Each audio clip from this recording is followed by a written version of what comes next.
Good morning, everyone. So let's get started with this session on financing your energy transition. We've heard that the introductions by Andrea and the Secretary General. The objective here is to hear about the problems and the recommendations when it comes to implementing energy efficiency, renewable energy projects, clean transport projects in your own city and region. And as the Committee of the Regions, as the Assembly of Local and Regional Representatives, we do have the objective of facilitating, of becoming a platform for you to accelerate climate action locally. And that is for that purpose that we designed this session. The session that is to help you accelerating climate action locally by providing you financial information and technical support information to deliver energy efficiency, renewable energy projects, clean transport projects in your cities. So we have invited with us to share this session with you Giustino Piccolo, coordinator of the Task Force on Monitoring and Reporting of the Covenant of Mayors. It is worth reminding, for those of you that don't know, that the Covenant of Mayors was launched 10 years ago by the European Commission and has become the largest platform network of cities delivering energy, sustainable energy and climate action projects.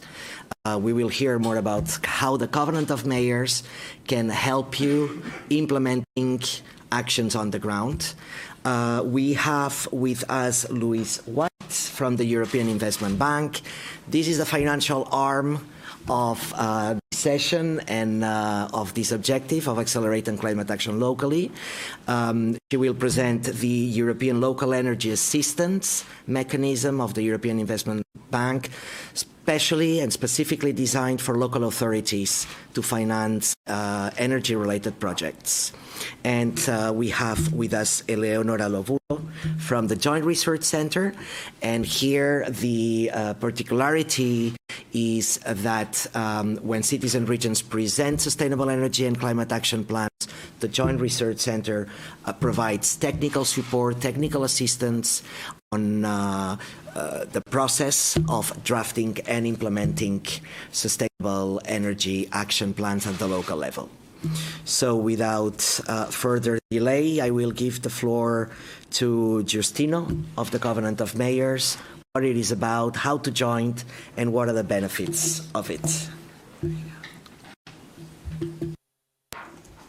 Thank you very much, first of all, for the invitation to speak here today. It's very nice to see a group of so many young people that are committed to join this European journey that we are all doing together, and it's always nice to see some motivated faces also to talk about climate change so early in the morning, which in Brussels timing is actually really, really early. So I really want to stress that as well. I don't know if you can put my slides.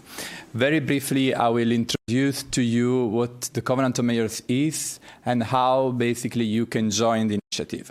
It's going to be a very brief presentation, so if you have other questions, do not hesitate to approach me afterwards. First of all, the Covenant of Mayors, the real title, the real name is the Covenant of Mayors for Climate and Energy, because it's an initiative that focuses on climate and energy. What does it do? It brings together local governments, so cities, regions, provinces, every metropolitan cities, every local government that is beyond the national level to implement on the territory, on the different European territories, the European policies on climate and energy. And we heard in the session before that the European Union works to make policies, and you would wonder which policies are we actually tackling in the Covenant of Mayors. There are many today because the Covenant is an integrated and more than 10 years actually initiative. We started 12 years ago. So in 2008, it was our first, the first signature started in 2008. So we are very proud of that. In the slides, you see basically a short recap of which policies we aim to implement at the local level. And it goes from the energy package to the mobility policies, to the adaptation strategy, to overarching the environmental set of framework that the European Union is putting forward. It's a huge initiative, and we are very proud of that. Those are some numbers. The numbers I also want to underline that are increasing every day.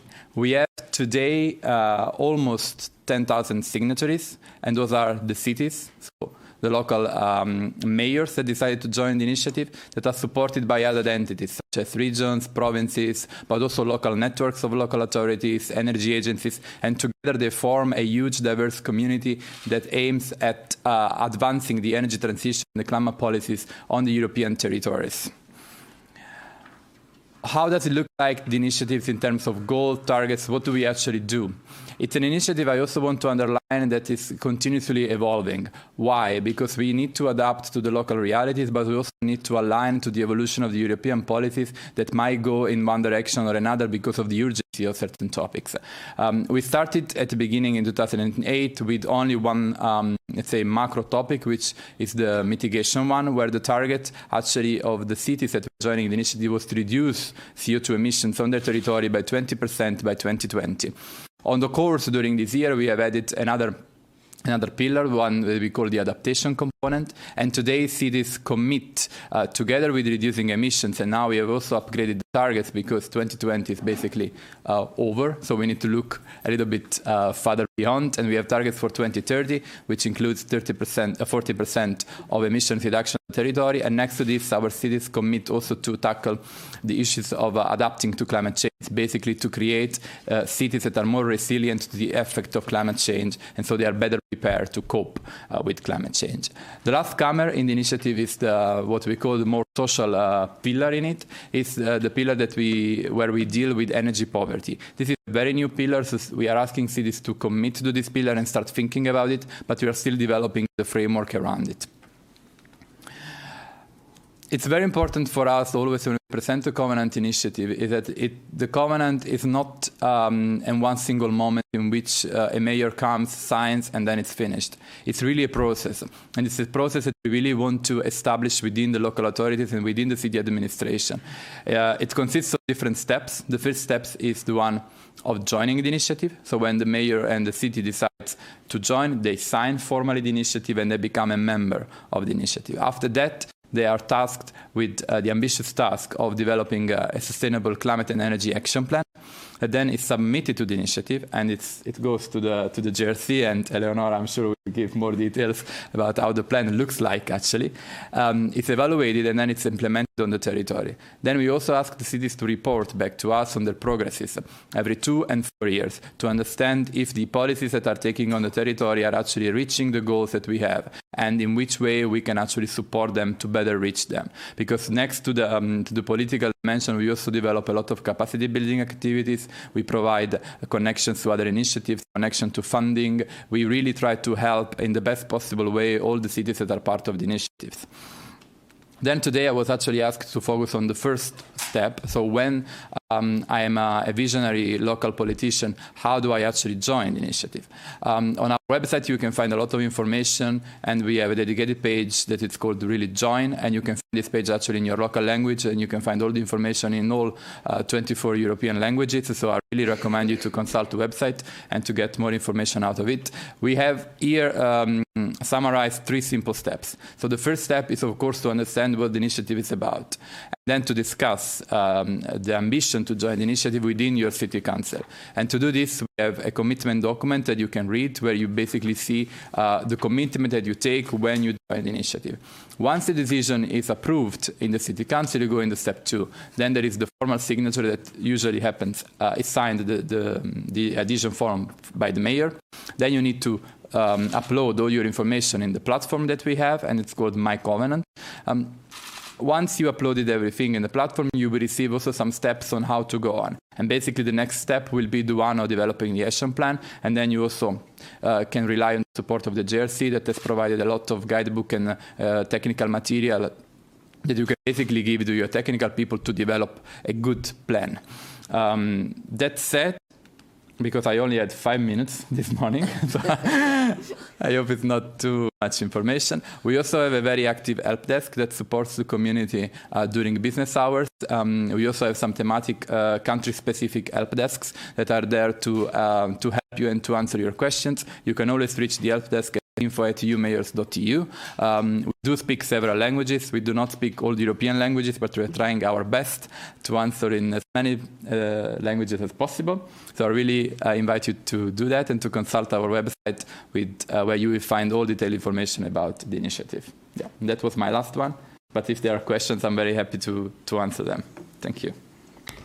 Thank you very much, Justino. So are there any questions already on the Covenant of Mayors? It's important to know. Yeah, there you go. Please. Thanks. So if you're a city council that's underneath a city region mayor, can the city council on its own decide to join the Covenant, or does it have to be the mayor of the city region that decides? Thank you. Good question. In general terms, yes. Every local authority that has a council can join the initiative. We also have instruments actually within the initiative for this kind of situation. So better to say when you need to work together with other city councils to basically make your energy policies. And we have the instrument of a joint CEAP, for instance, which is a commitment where cities or let's say different local councils, they decide to join together the initiative and they join forces because of the specific situation of the territory. So this can happen. There is also an important element. Sometimes, in some cases, we also have, when you look, for instance, at the metropolitan region, sometimes the metropolitan region actually is a coordinator of the Covenant, which means it provides support to the different local councils within the area. Yeah. Thank you. Any other question on the Covenant of Mayors? I have one. Thank you. My name is Miroslav Behul. I'm the councillor from the Petržalka, district of Bratislava. I want to ask, one of the steps there was to create the plan. So my question is if there are some plan templates or some general plans which can be used and modified by the municipalities, if you can offer such a material, such documents. Thank you, Miroslav. Please. Yeah, I can briefly answer, and I think most of the answer to this question will be in your presentation, probably later. One thing that we want to underline, we don't have as such a template, let's say, to adapt the plan, because the plan really needs to be tailored to the local situation.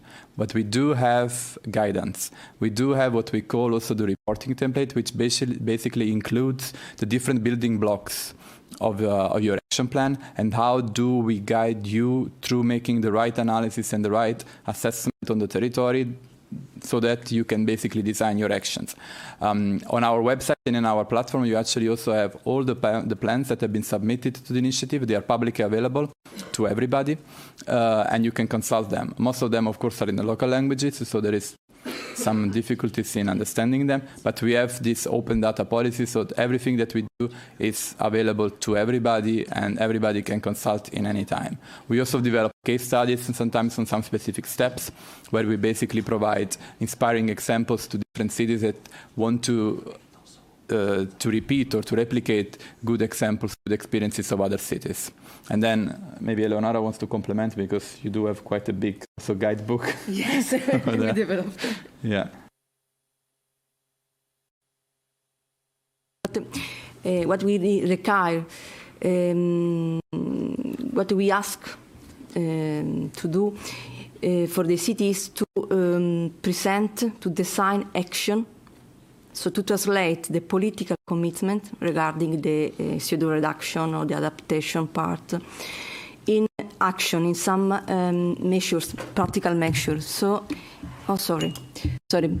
So you will be, if you sign your city sign the agreement, the initiative, what we require is to prepare some practical measures to understand how many CO2 your city is emitting, and the JRC, the Joint Research Center, and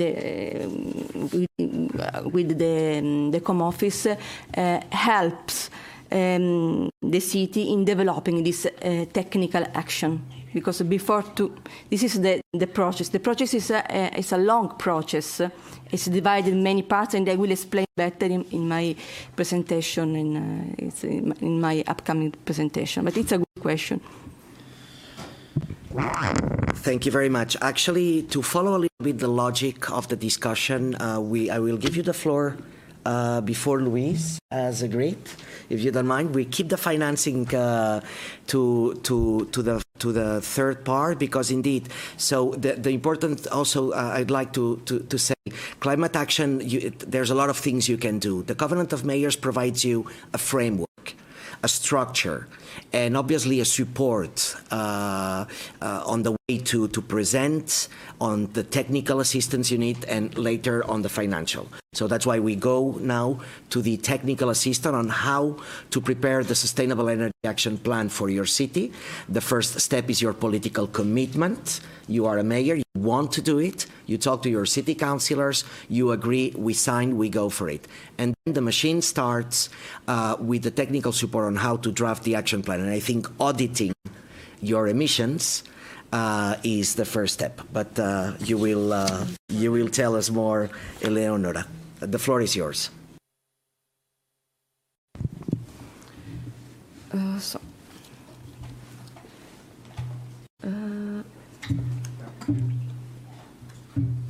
thank you. My presentation is.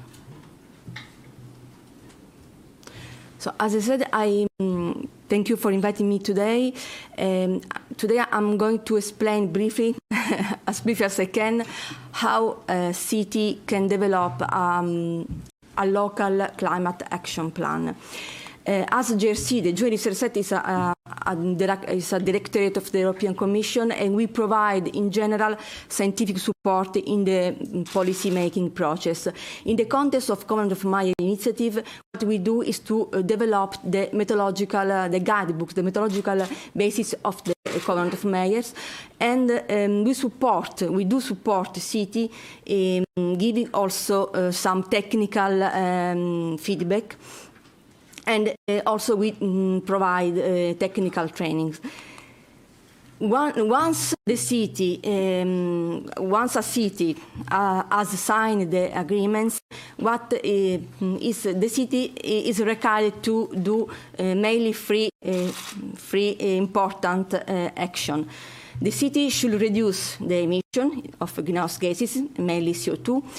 The city should should increase the resilience, its resilience, by adapting to the impact of the climate change, the harmful impacts of climate change, and finally, it should also increase the access to affordable and secure energy. But today, I will show you just the 2 points.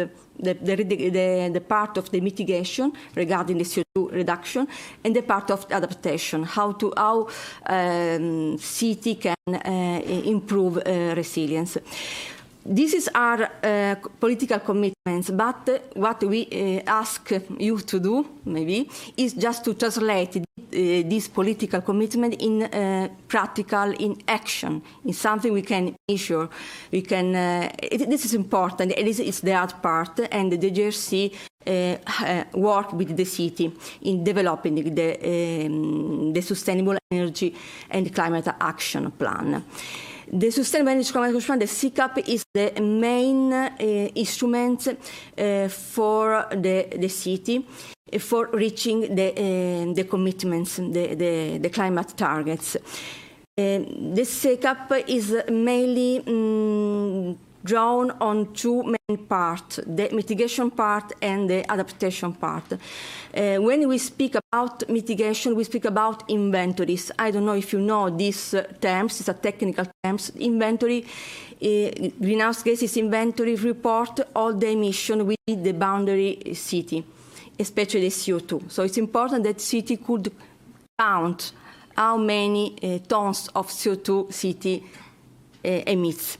I know this is really something is technical. The other part of the SICAP is the assessment of the climate change risk and the vulnerability assessment, the RVA.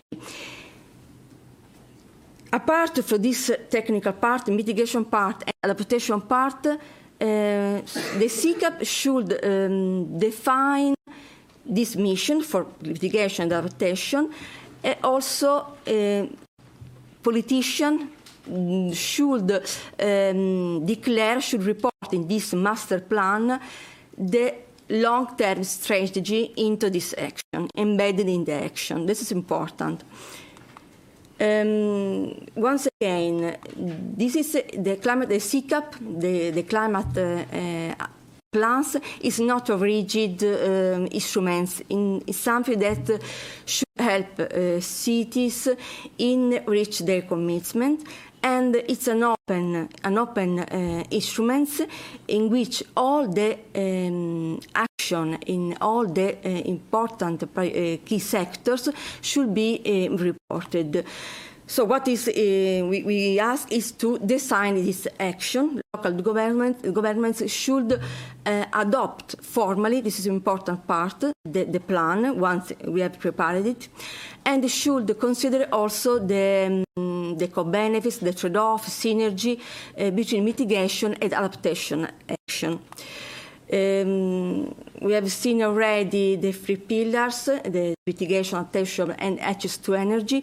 And the CCAP is, as I said, it's an open process. We have 4 steps: the initiation steps, the planning, the implementation, and the monitoring. That means that when we have already individuated in your department the financial and human resources, and you have built the infrastructure, you need to design the action, implement the action, and then you need to monitor. That's really important. And if something didn't work very well, you should return in the first step initiation. So it's a circular process. Just to give you some insight, this is how the CCAP looks like. So you have what you maybe in the future will deal with this template. Giustino has mentioned before. This is there are a color code. We have the mitigation part and the adaptation part. We have in green. And in blue, we have the strategy, because strategy is the first thing. So you need to think about the action, put the action in, so translate the action in something really concrete, and then you need to report the reporting platform and monitor it. Just to give some ideas, this is the template mitigation. We have the strategy, we have the emission inventory. So the inventory is a list, it's just a list of the sector and how each sector emits and how much each sector in terms of greenhouse gases emits. And then you should report also, of course, the mitigation action you want to adopt for reducing the CO2 in your city. For the mitigation part, we have this baseline emission inventory. It's the key the key inventory that you will require to build. I know it's really a technical, there are many technical details to take in account, but today we don't have the time and it's not the right place for doing this. But of course, as I said, we provide technical training for this. What we want to show you today is that we individuate 3 main sectors that are the main emitting sector, that are the residential sector, the transport sector, and the production of energy. So in this inventory, you will report the emission from the building sector, the transport sector, and also the so-called direct emission. And there are another type of emission, the indirect emission, that derive from the consumption of electricity in the grid. I want just to go very, very fast because I understand that it's very difficult to understand and that but if you go that fast, it's even more difficult. Yes, I know. Just to show you So that. we are following you, Okay. but we need at least 1 minute per slide. Yes, Just I want to focus on this one. Let's go for it. Because this is a very Yes, important that's the slide. starting point. I want to show you. This is the baseline emission inventory, and this is the main part of the mitigation commitment. When you have to build the baseline emission inventory, you should know what are the activity in your city that the sector that emit CO2. So you need to quantify the human activity in your territory and like the transportation sector. And once you have identified the sector, you need to count how many CO2 is emitted in that sector. We use this just to make you aware of the technical terminology. We call activity data the data that quantify the human activity occurring in your territory, and it is expressed in its energy matrix. Then we have the emission factor. So we see how CO2 is emitted per unit, and in this way we can calculate the total CO2 emitted. Maybe if you have question about this, it's a simple calculation, but maybe we need to require more insight. This is for the mitigation part. Now I want to show you just what is required for the adaptation part. You should provide the so-called risk and vulnerability assessment. That means that you should identify the risk in your city, in your territory, city, region. The risk is regarding the adaptation. The GRC use the IPCC framework, and risk is the result of three factors: exposure, vulnerability, and hazard. These are the terminology that you will use in your SECAP. So mainly the local government should identify the main hazard in your territory. So you have to identify the current risk level of the hazard. You have to describe the expected future impacts. And also, you have to identify the expected intensity, frequency, and also the timescale of the hazard. Maybe these are the 3 points you need to understand and report in your action plan. You should also, it's recommended, it's not mandatory, to understand in your territory what are the vulnerable population groups.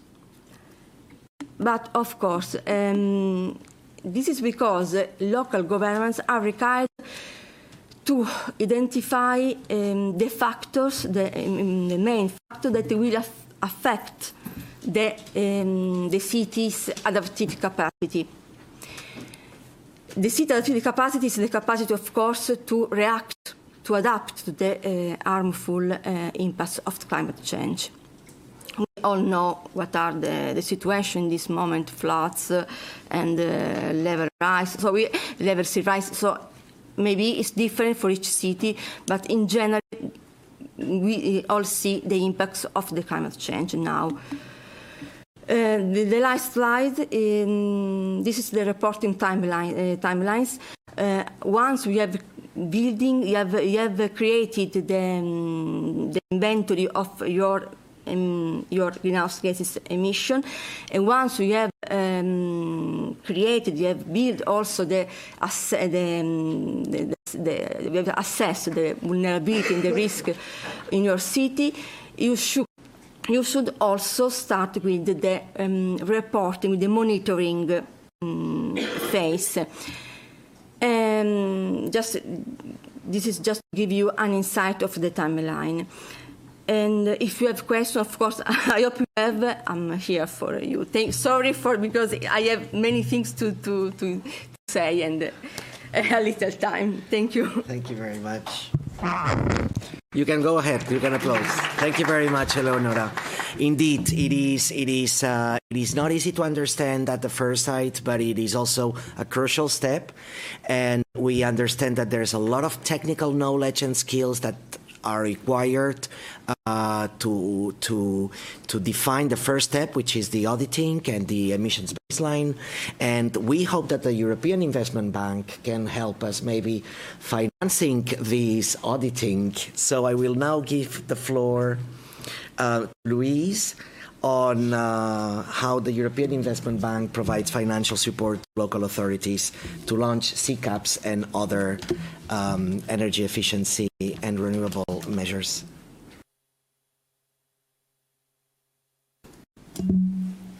Good morning, everybody. My name is Louise White, and I'm from the European Investment Bank, specifically the Energy Efficiency Division. And I think there's a clear link actually with what you've just heard, because a lot of the types of projects that we like to finance will have a direct link to these sustainable energy action plans, because at the local level, these plans generally are the mechanisms by which the strategies and the policies have been identified. So what I'd like to do today is just to give you an overview of what the bank is, give you a feeling for the types of products that are available, and then finish just with some examples where you can see all of these coming together.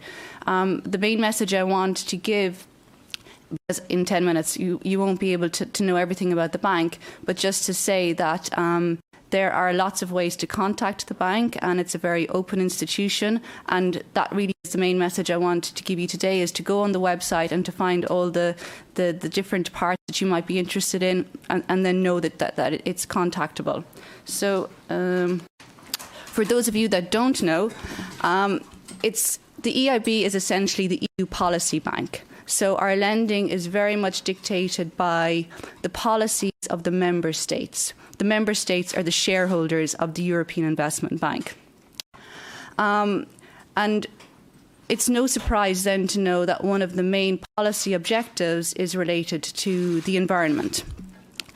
Particularly the fact that climate action, it's a term we use in the bank, but climate action should dictate 25% of everything we do currently. So out of our total lending, which last year was in the range of 63 billion, 25% of that should be in some way linked to mitigating climate change and related to climate action. For those of you that have been watching us with great interest, which I'm sure you have, you might know that our new energy lending policy was released in November. And this is really making clear that energy efficiency is going to be it's always been a big priority, but it's going to be an even bigger priority over the next decade. Because there is now an aim for the European Investment Bank, to become the EU's climate bank. And what that means is that there's a target of us leveraging €1 trillion worth of investment in sustainable investment related to climate action. So this is a huge, huge target. And internally it means that 25% of everything we do is going to be raised to 50%. So why I'm telling you all of this, I'm not expecting you to be familiar with the inner workings of all our strategies, but it's more to make the point that in the next decade, there's going to be a big need for more projects in all of the member states, and local authorities, provinces, regional councils. There's different structures in the different member states, but I think they're going to be an even bigger partner over the next decade, and the only people who really know the projects on the ground are the local people. So I think that it's important that you know that you are really the link to these projects, and you are a mechanism for helping these projects to get realised. So I've already said a lot of these, but just to give you an overview of what we're doing. Generally, our lending has been between 69 billion per year, and out of that, there has been an average of about 13 billion per year related to energy. So it's ranged from between 8 and 12 billion per year. But I think maybe the more interesting part is if you just look at how that's distributed in the pie graph, you can see that renewable energy, so usually wind and solar, energy efficiency, and out of that, the large part is related to buildings, and then maybe some smaller scale district heating, street lighting, those types of projects. And the other big chunk is the networks, because the more renewables you put onto the grid, the more adaptation that needs to be made. So these are the major chunks of how that energy pot is being spent. And as I said, with the new energy lending policy, energy efficiency is something that has to get even more of a focus. And it's said a lot, and the projects themselves maybe aren't the most interesting, but I think it's crucial to know that projects related to the renovation of buildings have to start increasing if we're going to meet our targets. So I've already said this, so these are generally, because you probably get these slides when you go home, so I won't go through them all. But how we do these projects? Well, I think of most relevance to you would be the first two categories. So generally, if a project is big enough to get financed directly, it's just a direct loan. But maybe more interesting to you and for the local authority, provincial type of structures, is the intermediated loans. This basically means that the European Investment Bank gives the loan to an intermediated structure, and then that structure can use its own local network to finance the projects on the ground. And I think this is an important one because, you know, the bank is based in Luxembourg. It's not going to have access to the types of local networks that are necessary to reach all of the smaller projects, particularly in relation to energy efficiency, where individual projects can sometimes be very small and too small for the bank to reach directly. So the intermediated structures is one which I think is probably of most relevance to the people in this room. But in any case, the overall process for how the projects are financed is the same. So in your bodies, there may already be somebody who has a contact at the bank. Generally, the contact is the loan officer, so they work in the operations department. And then when a project gets approval to go ahead, a team is formed. So I work in the technical department. We would be part of the team looking at it from the engineering and the economic perspective.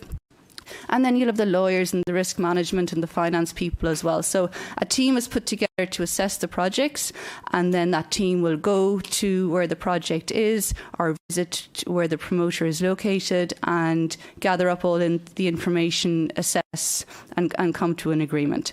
So generally that's the overall process for how it works. The how you apply is, as I said, a lot of the time there's already a contact within your organizations or institutions and the bank, and if not, then you just contact the bank and you ask to speak to somebody in the relevant department. The loan officers are generally organized by geography, so generally things like language and everything isn't an issue because they're focused on a particular geographical area. But then, and I think this is actually where the SEEPs can come into it, it's not all about the financing either, because a lot of the time projects, they're not ready to be financed, so they need some other assistance. So the bank also has a number, and you wouldn't believe the number, but there's a lot of advisory technical assistance services. So in my division, we have ELENA, which is the European Local Energy Assistance. And up until a few years ago, it was only public bodies that could apply. And so that's why most of our projects are with local authorities or other public bodies, although now the private sector can also apply as well. But what that does is it helps, it gives a grant to help prepare projects. So I think my next slide, yeah. So here you can see just under the blue the types of works that the grant can help prepare. Now, I'm making the point that it's to help prepare projects, it's not to invest. So essentially what it does is it allows you to dedicate staff or hire experts to do the work that is needed to prepare projects. Generally, this relates to things like feasibility and market studies, energy audits. A lot of work can sometimes need to go into preparing a tender, so the financial and legal work around that. The in-house experience is important, so ELENA can be used for existing staff, but you can also then hire the expertise, short-term expertise for certain aspects that you need. The types of buildings that it supports are renovations of buildings, both public and private. And there's now an even special ring-fenced fund for residential buildings, because everyone recognises that this is an important category of buildings that's important but difficult to target. Street and traffic lights, integration of PV into buildings, smart grids, district heating, and there's also a pot dedicated to sustainable transport. So I think all of these areas are something that would be directly relatable to all your different areas. Just to mention as well that there's an advisory hub in the bank. Just to mention, to apply for ELENA is very simple. There's a website. I'll give you the email address at the end of this presentation. Generally, the first point of contact is just you email, and we have a phone call to figure out what it is you want to do. If you're eligible, we'll ask for more information, and then we'll go through the process whereby we go through exactly what you're asking for the money for. We look at what you want to use it for, and then an approval is made to the Commission for the grant. This isn't related directly to EIB lending, just to make the point. We will have projects where they're getting an ELENA grant and EIB loans, but this is a separate process. So even if you're not interested or not able for EIB loans, you can still apply for ELENA and vice versa. So it's nice when they're complementary, but they don't always have to be. The advisory hub is the same. I'm really just showing you this to just get yourself familiar with it, because there's a whole wealth of support and funding that are available to public bodies to help them to both prepare projects, to do maybe some initial feasibility analysis. A lot of the time there might be a desire to do something at a local level, but people don't really know where to start. So I'm just putting this slide up to make you familiar with the wealth of support that's now available from this hub. And generally what they would do is also try to direct you to other departments in the bank if they were more suitable. So just to give you some small examples of where these come together, there was a recent loan signed with the province of Limburg. So they had an existing fund which was set up to give loans to homeowners, mostly for PV installations. But what they wanted to do was increase the energy efficiency component. So as they're there, installing the PV units, they see it as an opportunity to also do some retrofit works, because, as you're in the house, you might as well try to do it all together. And they were prepared to also give the loan for this. So what they did was they applied for ELENA to give them the extra resources needed to do the energy assessments and the works to get a frameworks list together of suppliers, all the work that's needed to actually, make this a reality. And so here you can see just a nice combination of where an EIB loan was given alongside ELENA support. And just to make the point that it's two separate teams, but obviously because internally we're the same people, there's a coordination at that level. Another example here is just, and I just tried to pick examples, I won't go through them all, but it's just to pick examples where there are local authorities as the counterpart.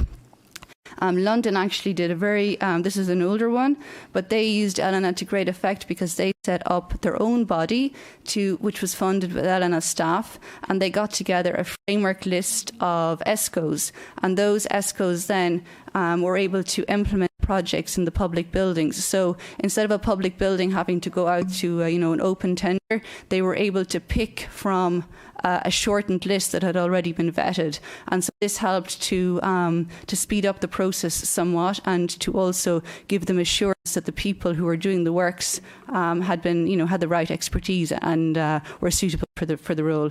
So in this programme, there were thousands of public buildings, because it was wider than even the ELENA support. There were thousands of buildings that were retrofitted with these funds. I won't go through the rest. You can go through them because you get the slides. But just to show that there are numerous examples of ELENA on its own, Advisory Hub on its own, or EIB lending in various forms. But the point is more that I think the local authorities, provinces, regional bodies, they're going to be an even bigger partner in the next decade to meet this 1 trillion target. Climate has always been a policy ambition of the bank, but now that we're going to be the climate bank, it's going to be even more. And the energy efficiency projects, I think, if they are to be if increased, it means really targeting all of the buildings in your local areas. So it's really good that you become aware of all the tools that are out there, so that you can start to hopefully spread the word in your organisations and bodies, and just make use of the support that's available. Thank you. Thank you very much, Louise, indeed, for this very useful presentation. And I hope you are now more aware on the technical support, on the financial support that the European Union, through the GRC, through the new Climate Bank of the European Union, you can put projects really starting new projects on the ground. We have a few minutes for questions. Who has the first one? Alba. Thank you. I have a question for Giustino Piccolo, and I would like to know how many cities cities in Europe have already joined this Covenant of Mayors. Which proportion, more or less? It's a very good question and very easy to answer. So. In Europe, we have the numbers that I showed before, so we have around 9,000 and something, which are actually spread in a non-homogeneous way in the different member states. The majority of the signatories come from 3 countries, Italy, Spain, and Belgium, and then the others are spread more or less in other countries. Why we have this diversity is because in some countries we also have national frameworks or national initiatives that are actually very similar to the Covenant. In those countries, you will see that there is a lower number of signatories. In countries where there is no such a thing, usually the cities tend to join the Covenant more because it's the initiative for them. Yeah. Thank you very much, Giustino. One question from my side. How many of you are already part of or signatories of the Covenant of Mayors? Sant Cugat, Mollet.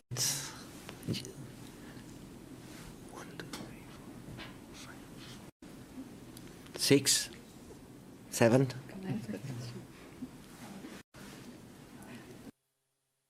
Just a quick question for you as well. In general, once a mayor is interested in developing a SEEP, do you know, is there an average time frame for how long it takes to go from that initial interest to actually having a plan there? 1-2 years. Yeah, so we have actually a time frame also allocated to the different steps. We ask to within 2 years after the signatures to submit the plan to the GRC. Yeah. There is another question there, please. My name is Max. I'm a city councillor from southern Germany, and by next week I will hopefully join the list of those that already signed the Covenant of Mayors, because we have a motion in our city council that discusses whether we would like to join or whether we won't like to join. And of course, my party would like to join. And the question there that I have for you, Giustino, is how many cities in Germany are already participating in the Covenant of Mayors, and do you have some names of cities that are already participating, perhaps? Now it's becoming very difficult for me to go and answer. So one thing, we also, within the office, actually, we have different colleagues that are following countries more closely than others. And myself, for instance, I follow Italy and the Netherlands. In Germany, we don't have a lot of cities, like if you compare in absolute terms. We have almost, I think, all the big ones. And also some other more smaller. What is very interesting maybe also for you is that the Covenant is of course it's a community, but then we have the office, we have the GRC, we have the 2 DGs of the European Commission, DG and DG Klima, that steer the initiative, but we also have a political board which is made of representative of some mayors, and one of our members in the political board actually comes from Germany, is the mayor of Heidelberg. Other cities that come on top of my head is for sure Munich. We have the big one, Mannheim, Dortmund, Düsseldorf, I think Berlin as well. I saw something around around that.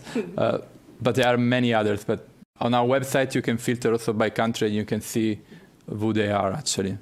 Yeah. We do have a couple of more minutes for questions. Please go ahead.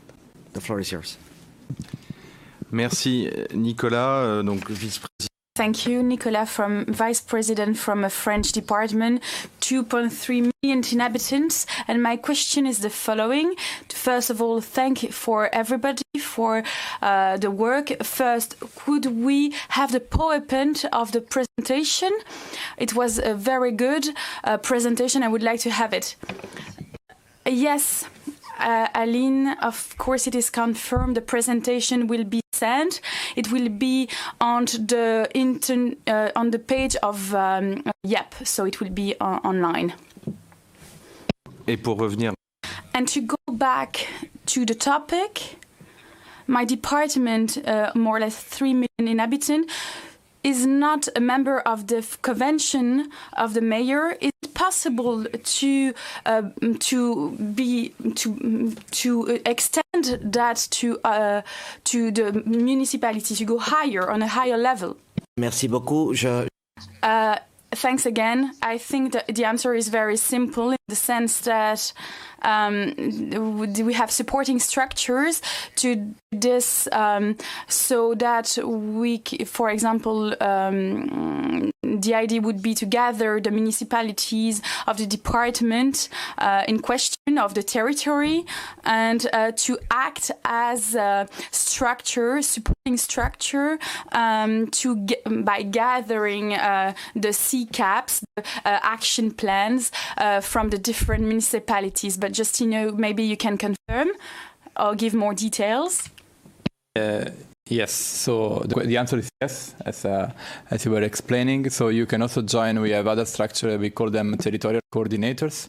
And on the website, you will find under the page join as coordinator. The coordinator usually is a regional entity, provincial entity that supports different cities in many different ways. It can be from financial support, to technical support, to methodological support. And some of them are actually also working very closely with the GRC on methodological aspects. So in case you want to implement one methodology that is fitting to all the municipalities you work with, we also have this opportunity within the initiative. But on the website, you will find basically how to join as a coordinator, and also that there is a commitment to be signed and to submit it to the initiative. So it is possible to have districts, provinces, regions, and these other entities. Yeah. Dernière minute, dernière question. Last minute, last question, maybe? Last minute, last question. So Brexit, how does that affect stuff from a UK perspective? If we entered into like, if and when. Okay, you can cut the web streaming now.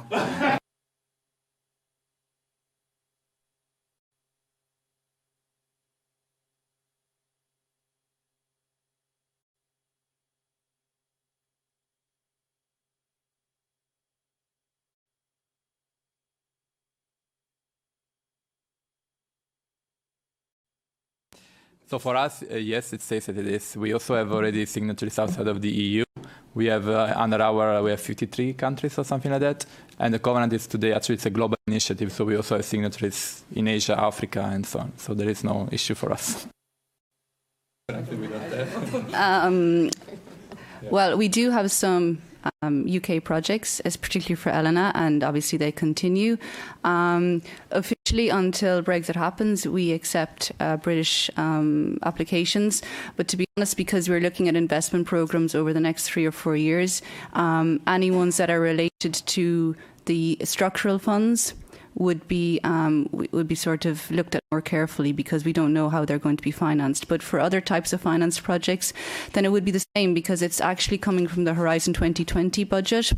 So that's not necessarily limited to the EU, although after Brexit, if Brexit, it'll be more EU-based from the Elena perspective. And then for the overall lending, it would be the same. We do finance projects outside of the EU, so whatever arrangement then is the final arrangement, I'm sure there's going to continue to be investments in the UK.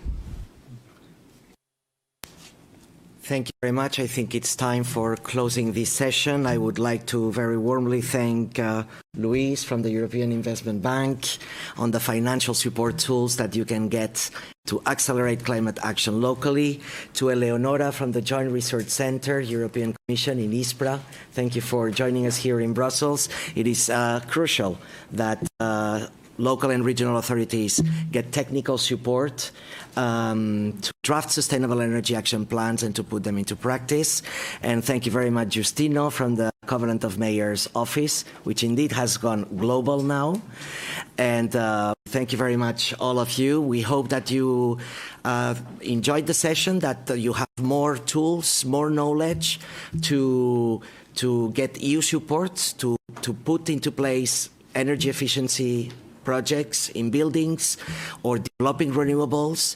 And from our side, from the European Committee of the Regions, we are committed to assist you in accelerating climate action, and we will be pleased also to provide you with more information and maybe to follow up in the next weeks, in the next months, to know whether you've joined the covenant, whether you've requested a loan to EIB, how is it going, and then get to learn, get to know about your experience on, again, accelerating climate action on the ground, which is the objective here. Thank you very much. And now the day continues with a coffee break with the President of the European Committee of the Regions, Karl-Heinz Lamberts. Thank you very much, everyone, for your attention.